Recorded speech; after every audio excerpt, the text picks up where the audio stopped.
Salut tout le monde, très urgent et très bonne nouvelle. Mes chers amis, voilà la plus bonne nouvelle de l'année. Je vous jure, ce qui vient de se passer, ça m'a donné des larmes aux yeux. La première bonne nouvelle aujourd'hui, lundi 19 février 2024, les réfugiés du Nigeria quittent le territoire du Nigeria pour venir se réfugier au Niger. Je répète encore, malgré l'embargo illégal et illégitime contre le Niger vient de recevoir plus de 40 000 personnes qui ont fui la frontière du Nigeria pour venir se réfugier au Niger. Les femmes et les enfants. Après, on va vous montrer des images. Dieu ne dort pas, mes chers amis. Ça, c'est la première nouvelle. La deuxième bonne nouvelle, les investisseurs russes commencent à s'intéresser en Afrique. Les opérateurs économiques russes sont au Burkina Faso. Après, ils vont venir au Mali et au Niger. Les choses vont bouger dans les jours à venir. Soyons patients. Mes chers amis, ça c'est la deuxième bonne nouvelle. La troisième nouvelle aujourd'hui, mes chers amis, le Naira du Nigeria est en train de chuter. Après, on va donner beaucoup de détails par rapport à ça. Mes chers amis, la quatrième nouvelle n'est pas une bonne nouvelle. Voilà. Les terroristes de la SEMA sont en train de mentir. La SEMA dit qu'elle vient de tuer 2 militaires russes au Mali. Ça, c'est pas vrai, ça, c'est faux. Donc, mes chers amis, c'était ça. Donc, on va rentrer avec des détails par rapport aux nouvelles d'aujourd'hui. Nous sommes très fiers de vous annoncer vraiment de bonnes nouvelles aujourd'hui et beaucoup de surprises. Et dans les jours à venir, les équipements militaires de la Turquie, la Russie, la Chine, l'Iran, le Brésil, tous ces pays sont en train de travailler ensemble avec l'AES pour que l'AES vraiment atteigne ses objectifs. Nous allons partir avec la première bonne nouvelle aujourd'hui. Regardons cette vidéo jusqu'à la fin. Les localités frontalières avec le Nigeria continuent à enregistrer un afflux massif de réfugiés venant du Nigeria malgré les sanctions à nous imposées par la CEDEAO.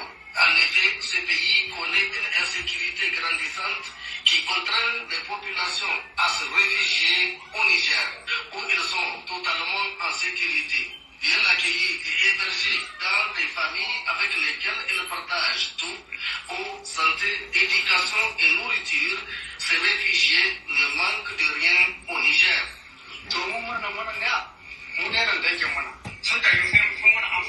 Ils sont plus de 40 000. Ils ont fui au Nigeria. Le Nigeria qui menaçait le Niger. Ça, je suis tellement fier du peuple nigérien. Le Niger est un pays béni. Vous voyez, ils sont en train de manigancer les choses là-bas. Non, Dieu est grand. Malgré les sanctions, le Niger reçoit les populations qui fuient l'insécurité de Boko Haram. Voilà la CEDEAO qui dit qu'elle va venir nous aider. Dieu ne dort pas. Regardons les restes. Et puis la plupart de ces réfugiés sont des femmes et des enfants. Vous voyez, c'est des enfants. C'est pour vous montrer qu'entre nous les Africains, on ne peut pas nous séparer. Vous voyez, les gens quittent au Nigeria pour venir au Niger. Malgré les sanctions, malgré les sanctions illégales et illégitimes. Écoutons les restes.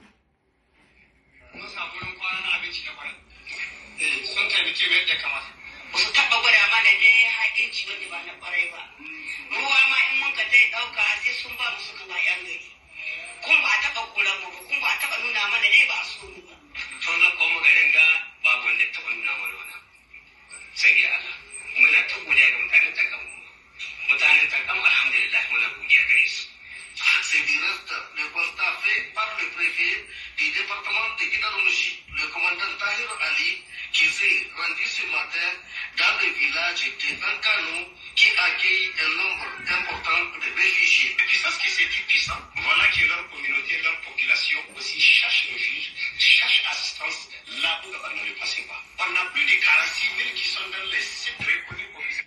46 000, ça c'est pas petit nombre. Ils sont plus de 46 000. Si c'était la population du Niger qui avait fui pour aller au Nigeria, on allait les refouler encore. Dans la vie, vous voyez même les doigts ne sont pas les mêmes. Il y a un doigt qui est plus long que l'autre. Vraiment, soyons humbles. Enseignons à nous aimer étant vivants. Vous voyez ce qui se passe? Voilà la réaction du... Le Niger a montré que vous, vraiment, mes frères et sœurs du Niger, vous êtes descendants des grands guerriers. Je suis très fier de vous. Wallahi. Je suis très fier du président de la République, le général Tchani.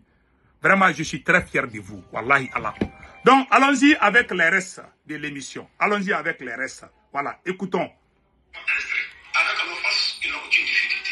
Avec les populations, ils n'ont aucune difficulté. Pendant leur déplacement, ils n'ont aucune difficulté. C'est là l'important. Et dans ces cadres que je suis venu ici pour m'assurer de ça.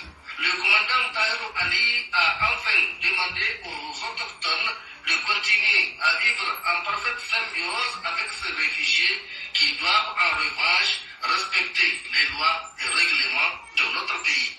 Voilà. Voilà les enfants et les femmes qui ont quitté le Nigeria. Les Nigériens qui disent non, nous on va vous aider. Vous-même, vous n'arrivez même plus à sécuriser le Nigeria. Voilà, c'est un fait de Dieu, quoi. Et je suis très content. Et puis, ce qui m'a beaucoup plu, les autorités nigériennes ont dit à la population du Niger d'être gentils avec ces réfugiés qui ont quitté le Nigeria. Ils quittent le Nigeria pour venir au Niger alors qu'il y a sanctions contre le Niger. Ah, Dieu est grand. Dieu est grand. Si c'était le contraire et que la population quitte, ils vont montrer à la CEDEAO, ils vont parler partout. Ils vont dire que c'est fini, les sanctions portent fruit. Et puis ils seront contents. Non seulement ils vont chasser les Nigériens pour les renvoyer au Niger, et ils vont dire encore que les sanctions sont en train de fatiguer les gens, que les militaires n'ont qu'à quitter. Voilà un pays sous sanctions qui reçoit les réfugiés. Le Nigeria qui menaçait qu'ils vont attaquer le Niger. Ouais, nous sommes des frères. Nous sommes des frères. Voilà maintenant. Donc soyons humbles dans cette vie-là. Rien n'est éternel. Soyons vraiment humbles dans la vie. Voilà ce que moi j'ai à dire. Nous disons chapeau aux autorités du Niger. Vraiment, nous sommes très fiers de vous. Ça, je vous ai dit que dans ce combat de libération de l'Afrique, il y a la main de Dieu dedans. Ça, je vous dis. Et c'est la pure et simple vérité. Voilà, mes chers amis. Nous allons partir avec... et je pense que les investisseurs russes, ils sont actuellement... Voilà, les investisseurs russes, ils sont actuellement au Burkina Faso. Ils vont venir au Mali. Voilà, les investisseurs russes, les opérateurs économiques, ils travaillent dans les secteurs miniers et dans plusieurs secteurs. Donc, ils vont nous aider sur plusieurs domaines. Donc, vraiment, ça, c'est une excellente nouvelle pour nous tous. Vraiment, c'était ça. C'était cette information que je voulais circuler. Mais attention, il y a une autre information. Ça, c'est fake news. Ça, c'est pas vrai. La CEMA, les terroristes de la CEMA disent qu'ils viennent de tuer des soldats russes au Mali et des soldats maliens. Ça, c'est faux et archi faux. C'est pas vrai. Ils sont en train de mentir ça dans les médias là. C'est pas vrai. Et puis, il y a des surprises en cours. Il y a beaucoup de surprises en cours. Beaucoup d'équipements militaires russes. Beaucoup d'équipements militaires chinois. Beaucoup d'équipements militaires turcs, iraniens, brésiliens arriveront bientôt dans l'espace de l'AES, au Mali, au Burkina Faso et au Niger. Les jours à venir seront décisifs dans l'histoire de l'AES. Et au moment où je vous parle, le président de la République, Maréchal Assimi, est en train de rencontrer et tous les chefs d'état-major du Mali, du Burkina et du Niger sont actuellement au Mali. Il y a une réunion entre le président de la République et les corps d'armée du Mali. Écoutons ça. Voilà, écoutons. Pour transition au chef suprême des armées, le colonel Assimi Goïta, occasion pour le chef de l'État de donner les orientations au chef militaire pour l'atteinte des objectifs politiques et stratégiques. À ce niveau, il convient de saluer la cohérence de notre système de défense. On en sait plus avec Mamari Koli. Voilà. Tradition républicaine est respectée ce lundi 19 février 2024 au palais de Koulouba.